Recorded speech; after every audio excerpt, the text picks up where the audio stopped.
Bonjour à tous. Eh bien, nous pouvons prendre un instant ce matin pour lire et méditer un passage du livre du ciel de Luisa Picaretta. Au nom du Père qui m'a créé, du Fils qui m'a sauvé et du Saint-Esprit qui me sanctifie. Amen.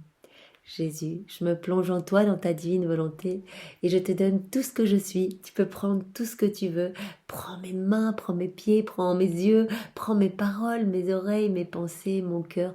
Tout est pour toi, Jésus. Je te demande de t'emparer de tout et de venir tout remplir de ta présence, de ta lumière, de ta divinité, de ta volonté, de tout ce que tu es, Jésus. Je veux pouvoir, être une torche, mais brûlante d'amour pour mes frères et sœurs, mais que ce soit ton amour en moi.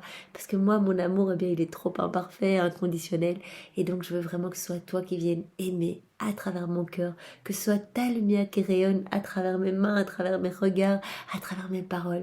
Jésus, je te donne toute ma vie, vraiment pour te servir, pour te glorifier, pour travailler à l'avènement de ton royaume.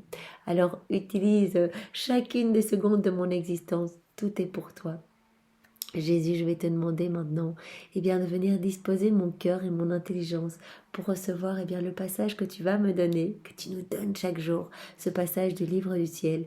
Nous savons que tous ces passages, comme tu l'as dit à Louisa, sont une partie de toi-même, ils sont précieux, ils sont là pour nous rapprocher de toi, pour nous édifier, pour nous sanctifier, pour purifier nos âmes, pour nous embellir, pour nous donner cette soif et cette connaissance de vivre vraiment dans ta divine volonté.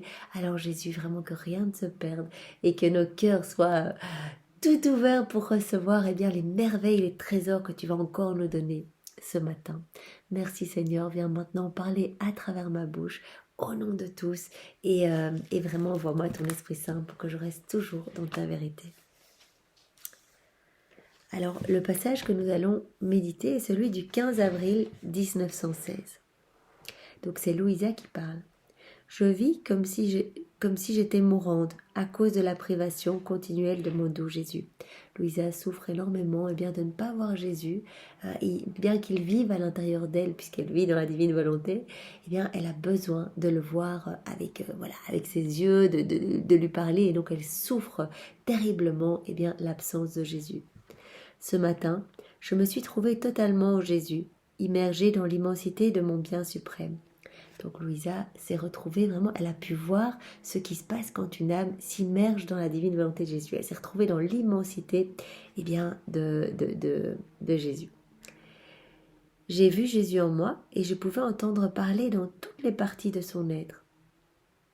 Ses pieds, ses mains, son cœur, sa bouche, etc. En somme, des voix venaient de partout. Donc Louisa a pu voir que vraiment Jésus appelait les hommes, mais de partout, de ses mains, de ses pieds, de ses regards, de ses paroles. Non seulement c'était des voix, mais ces voix se multipliaient pour toutes les créatures. Donc ce n'est pas seulement une voix à l'attention de Louisa pour lui dire Louisa, je t'aime, merci, tu es mon enfant, je vais te donner, tout ce que j'ai, je vais te couvrir de mes grâces, de mes bénédictions. Ces voix s'adressaient à tous les hommes de tous les temps et se multipliaient autant qu'il y a de créatures. Les pieds de Jésus parlaient aux pieds de tous les hommes. Donc vraiment, elle a pu voir cela et chaque fois, Louisa voit tout en image pour nous l'expliquer, que les pieds de Jésus appellent les pas de toutes les créatures. Tous nos pas qui partent dans des mauvaises directions, dans les choses du monde, tous nos pas qui sont dissociés de la divine volonté, les pieds de Jésus, les pas de Jésus viennent vraiment les englober, les reprendre pour les sanctifier, pour les diviniser, si les hommes acceptent de s'unir à lui. Et alors elle donne d'autres exemples. Voilà, donc les pieds qui s'adressent à tous les pas des créatures. Les mains de Jésus s'adressent aux mains de tous les hommes et donc reprend toutes les mauvaises actions. Donc les mains de Jésus reprennent toutes les mauvaises actions qui ont été faites, dissociées de sa divine volonté. Hop, il reprend, il sanctifie, il divinise, il rend divin et éternel. Et voilà, et ainsi de suite. Ses yeux s'adressaient à tous les regards des hommes, ses pensées à toutes leurs pensées, etc. Quelle harmonie entre le Créateur et ses créatures, quelle vision merveilleuse, qu'est l'amour. Donc Jésus est vraiment un feu d'amour et il veut nous sanctifier. Vraiment à chaque seconde, eh bien tout son être nous appelle, que ce soit sa bouche qui appelle toutes nos paroles pour les diviniser, les sanctifier, ses yeux qui appellent nos regards pour les sanctifier, les diviniser, vraiment ces battements de cœur qui appellent nos battements de cœur pour que nos battements ne battent eh bien, que pour les choses du ciel. Voilà, il essaie constamment de nous ramener à notre place d'enfant de Dieu. Hélas, ces harmonies étaient brisées par l'ingratitude et le péché. Eh bien oui, à chaque fois que l'homme ne veut pas de Dieu, lui tourne le dos, vraiment lui montre froideur et indifférence, veut vivre dans sa volonté propre, c'est son choix. Jésus le respecte mais souffre, les harmonies sont brisées, Jésus ne peut pas donner, ne peut pas sanctifier, ne peut pas faire à la place de la créature, ne peut pas mettre sa touche divine eh bien, sur les regards, sur les pas, sur les pensées de la créature. Et donc il en souffre terriblement. Tout affligé, voilà, Jésus recevait des offenses comme retour. Donc à tout son amour, vraiment, de dire mes enfants, je veux vous donner le meilleur, je veux vous couvrir de toutes mes vertus, de tout ce que j'ai, de mes bienfaits, de ce que je suis. Eh bien, on est en retour, plutôt qu'être dans cette douce harmonie de flux et reflux d'amour, eh bien les créatures lui tournaient le dos et péchaient et s'obstinaient vraiment dans les choses noires du monde, s'obstinaient dans leur volonté propre. Et donc Jésus ne recevait qu'offense et restait seul, tout affligé. Jésus dit à Louisa, « Ma fille, je suis le Verbe, c'est-à-dire la parole, et mon amour pour les créatures est si grand, est tellement grand, que je munis mon être d'une multitude de voix pour rejoindre la totalité de leur action, de leur pensée, de leur affection, de leurs désirs, etc. » Donc vraiment, le Seigneur, par son corps, vraiment, il munit tout son être de paroles, puisque la parole est créatrice et vraiment il veut que voilà que chaque voix vienne atteindre une créature pour rappeler chaque créature à lui, à la divinité, pour vraiment rejoindre la totalité des actions des hommes, de leurs pensées, de leur affection, etc. Je donne de l'amour et je veux qu'on me donne de l'amour. Vraiment, c'est à ça qu'on était appelé au moment de la création. Eh bien, la Trinité donnait tout à Adam. Adam et Ève étaient vraiment pourvus de tout, ils recevaient tout, vraiment des flots d'amour, de grâce, d'abondance, de sainteté, tout. Et ils devaient bien, juste être dans cette réciprocité d'amour, remercier et rendre l'amour qu'ils avaient reçu, cet amour divin. Et à ce moment-là, il y avait vraiment cette belle harmonie, comme Jésus dit, c'était une merveilleuse harmonie entre le Créateur et la créature. Donc, je donne de l'amour et je veux qu'on me donne de l'amour. Mais je reçois à la place de recevoir de l'amour des offenses. Je donne la vie et s'ils le pouvaient, eh bien les hommes me donneraient la mort. En dépit de cela, je continue de l'aimer et je continue à être là continuellement à côté de chacun pour dire s'il te plaît, laisse-moi agir en toi, vraiment unis-toi à moi et c'est moi qui vais me mettre dans tes actions, qui vais les sanctifier, c'est moi qui vais mettre mes pas dans tes pas et qui vais vraiment diviniser tous tes pas, c'est moi qui vais venir regarder à travers tes regards et qui vais rendre tes regards magnifiques, divins et éternels. Laisse-moi agir en toi, vraiment. Et l'homme préfère dire non Jésus, on ne veut pas de toi, on va agir tout seul. On nous a appris à, vraiment ici dans ce monde à nous battre, c'est un monde de requins, on doit avoir la première place et donc finalement on repousse Jésus pour essayer d'y arriver par nous-mêmes. Et donc cela crée non seulement des ténèbres dans notre âme, on chasse Jésus, le Père, le Saint-Esprit, il est seul, il est affligé, on coupe vraiment ces chaînes d'amour qui relient notre âme à Jésus, il en souffre terriblement, il souffre mais atrocement de nos froideurs et de nos indifférences. Nous avons pu le voir quand nous avons médité les heures de la Passion, eh bien nous avons pu le voir, la première heure d'agonie au Jardin des Oliviers qui a été absolument terrible pour Jésus, où il a transpiré des gouttes de sang, eh bien il a vécu tous nos manquements d'amour à travers les siècles. Également sur la croix, eh bien quand Jésus a été assoiffé, qu'il a dit j'ai soif, mais en fait il disait j'ai soif de votre amour, j'ai soif de vos âmes, j'ai soif du salut de chacun de vous, et vraiment à la place d'apaiser ma soif, eh bien vous l'attisez davantage par vos péchés, en vous éloignant de moi, en ne voulant pas recevoir mon amour. En fait c'est vraiment toutes ces flammes d'amour eh bien qu'il veut déverser dans nos vies pour nous illuminer, nous embellir, nous purifier, eh bien les hommes n'en veulent pas et cela brûle Jésus, ça le fait souffrir atrocement. Et donc vraiment, Jésus dit bien, ça me donne des morts continuelles. C'est pour ça qu'il dit, la passion dans ma divinité est éternelle. Moi, je vis éternellement la passion de l'amour, mon amour qui est rejeté. Et éternellement, bien sûr, la passion de tous nos péchés, eh bien, qui sont vraiment comme des clous, des épines dans sa tête, des flagellations, etc. Donc vraiment, ça, il revit éternellement pour essayer chaque fois de nous offrir la sanctification. Tous nos péchés sont refaits, il les souffre dans sa divinité, et voilà, il nous propose l'acte refait, et très souvent, eh bien, l'homme n'en veut pas. Les âmes qui nagent dans mon immensité et vivent unies à moi, dans ma volonté, donc les âmes immergées dans la divine volonté de Jésus, deviennent toutes voix. Donc elles commencent à être comme des voix, des extensions des voix qui appellent les autres âmes. Vous voyez, Jésus, comme il l'a expliqué à Louisa dans cette image, eh bien toute son humanité, toute sa divinité appelle les hommes pour tout sanctifier, pour les sauver, vraiment pour leur salut. Eh bien, les âmes qui se plongent dans la divine volonté sont les extensions de Jésus. C'est pour ça que Jésus peut vraiment trouver en ces âmes du repos, du réconfort et du soutien. Il dit, eh bien, ce sont comme des autres Christ, les autres Jésus, parce qu'elles font la même chose que moi. Donc, c'est-à-dire que moi, je vais venir vivre en elles, et donc à travers leur humanité, leur voix, leur pas, leur regard, eh bien, elles vont appeler par leurs actions. En fait, dans la divine volonté, elles vont appeler eh bien, comme des milliards de voix, parce que moi, ma divine volonté a un pouvoir eh bien, de reproduire à l'infini, de multiplier toutes les prières, toutes les actions à l'infini, donc tout va devenir divin, éternel, et donc toutes ces âmes immergées en moi eh bien, vont être vraiment des continuations de moi-même, de ce que j'ai fait pendant ma rédemption, de ce que je continue à faire dans ma divinité, et donc elles viennent faire le même travail que moi. Donc ce sont comme des voix qui appellent eh bien, continuellement les autres âmes, qui viennent réparer au nom de tous, qui viennent remercier au nom de tous, demander pardon au nom de tous, m'aimer au nom de tous, etc. Donc toutes ces âmes deviennent toutes voix au même titre que moi. Si elles marchent, leurs pas parlent et poursuivent les pécheurs.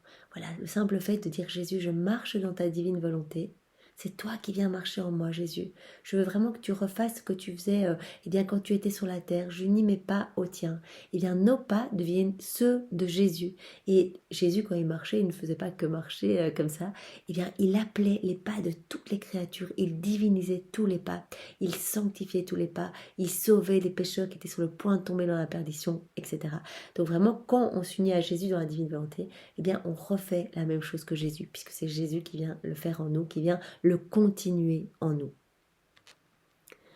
Leurs pensées, par exemple les pensées des âmes qui s'immergent dans la divine volonté de Jésus, sont des voies pour les esprits.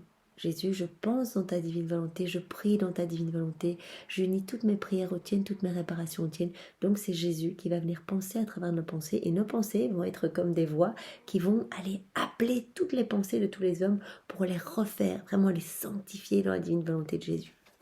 Et ainsi de suite. De ces âmes, et seulement de ces âmes qui s'abandonnent à moi, qui s'unissent à moi, je reçois tel qu'attendu ma récompense pour la création. Puisque vraiment, la vie dans la divine volonté est l'achèvement, l'aboutissement du fiat de la création et du fiat de la rédemption. Ce à quoi nous étions destinés, être dans cette réciprocité d'amour. À la création, c'est à ça que nous avions été appelés. Nous avons quitté ce chemin-là. Jésus est venu sur la terre lors de sa rédemption pour essayer de, pour relier la volonté de l'homme à la divine volonté, malgré tout ce qu'il a fait, vraiment jusqu'à donner sa maman, son sang, la dernière goutte, se vider de son eau, etc. Malgré tout ce qu'il a donné pour chacun de nous, toutes ces souffrances, mais atroces chacune des secondes dans son humanité et dans sa divinité, et bien malgré cela, il voit que les âmes continuent à se perdre et restent froides, indifférentes, ne veulent pas du salut, ferment leur cœur, donc ne vont pas recevoir les grâces parce que Jésus ne peut pas donner si nous n'ouvrons pas notre cœur.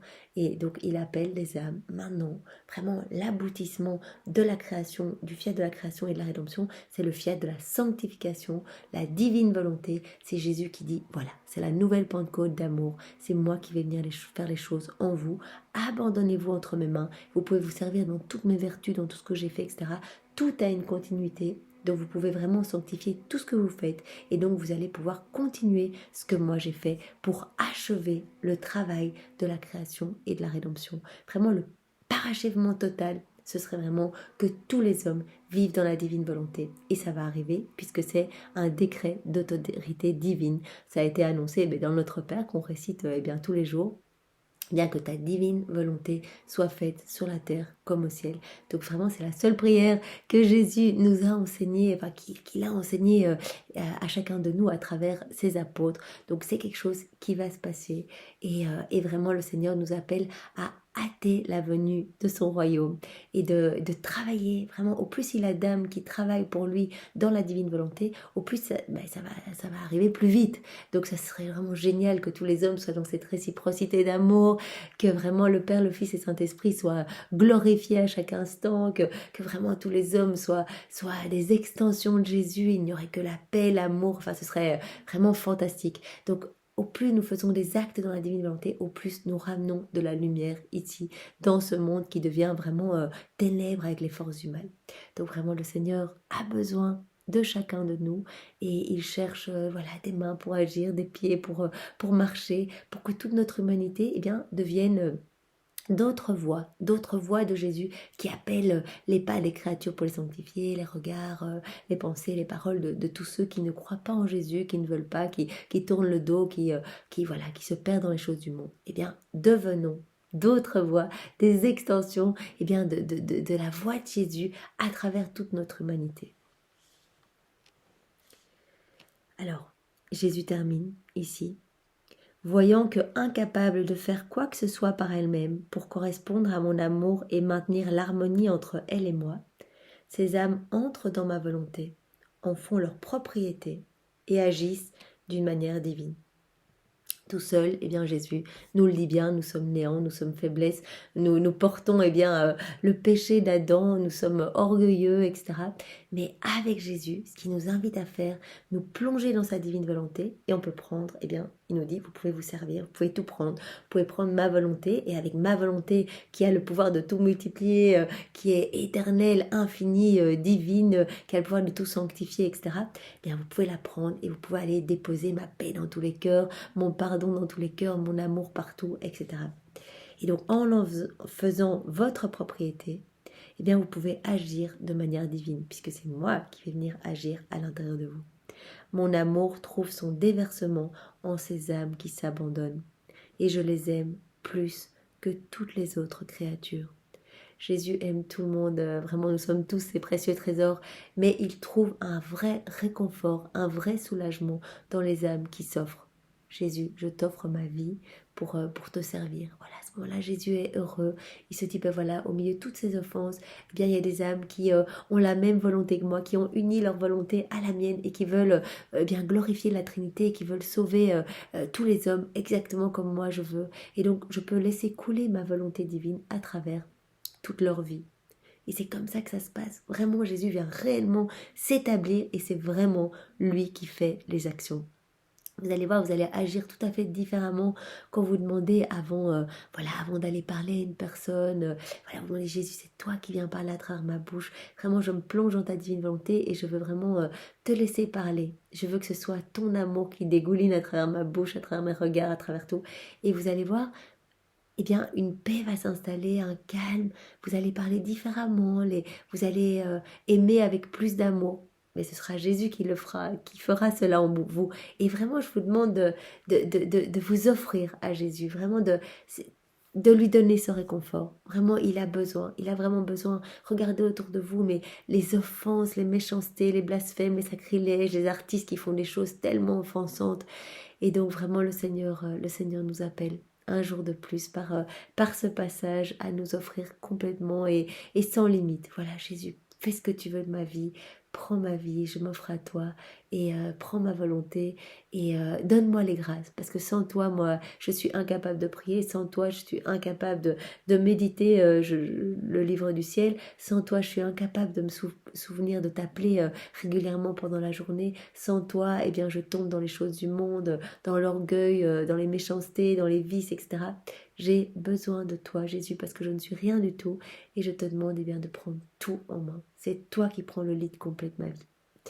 Voilà, eh bien, je vous souhaite une belle journée et soyez tous bénis. Au nom du Père et du Fils et du Saint-Esprit. Amen. Au revoir à tous.